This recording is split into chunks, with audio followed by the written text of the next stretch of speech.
साग बनाने के लिए ना ये मेरे पास एक गड्डी पालक है, मैंने इसे धो लिया है और धो के अब मैंने इसे डालना है इस कुकर में डाल के, और एक गड्डी साग है, इसके पहले ये डालना है फिर साग डालती हूँ। अब ये एक गड्डी पालक डाल दिया, अब ये थोड़ी देर चूल्हे पे रखूँगी, ये भुज जाएगा तो फिर इसमें साग डालना है। अब ये एक गड्डी ना सरसों का साग है, ये मैंने बारीक काट लिया और इसकी जो गंदलें थी वो भी मैंने इसी में काट दी हैं, छील के काट दिए हैं, लेकिन इसमें ज़्यादा गंदलें नहीं, ज़्यादा पत्ते हैं। तो ये अब ये पालक के साथ शामिल करना है। अब साग में डालना है कुटी मिर्चें, नमक की अपने हिसाब से, ये लहसुन ज़्यादा डलता है, और ये टमाटर ये छील के डालना है।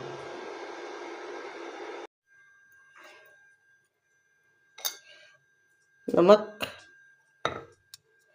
मिर्चें और ये लहसुन, और टमाटर काटना है बारीक और वो भी डालना है।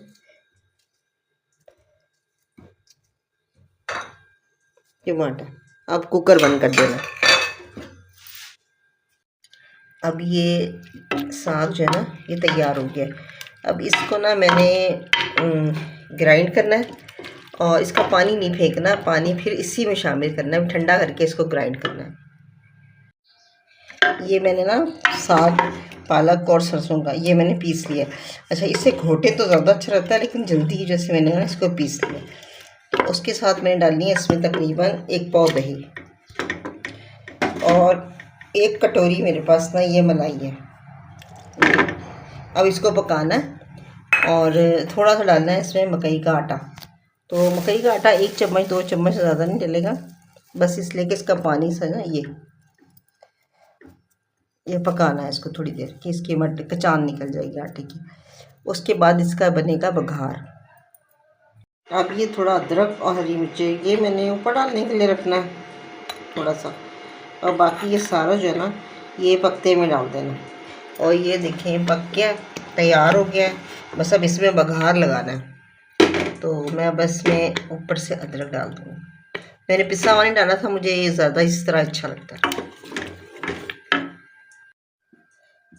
अब ये बघार बनाने के लिए ना ये मैंने थोड़ा सा देसी घी लिया है, और इसमें डालनी है प्याज। अब ये बघार तैयार हो रहा है प्याज का और साबित मिर्चों का। जब ये तैयार हो जाएगा तो ये साग में मिलाना है। अच्छा, इसमें ऊपर से मक्खन भी डालना है अगर आपके पास है तो। ये बघार तैयार हो गया, अब ये इसमें डालना है।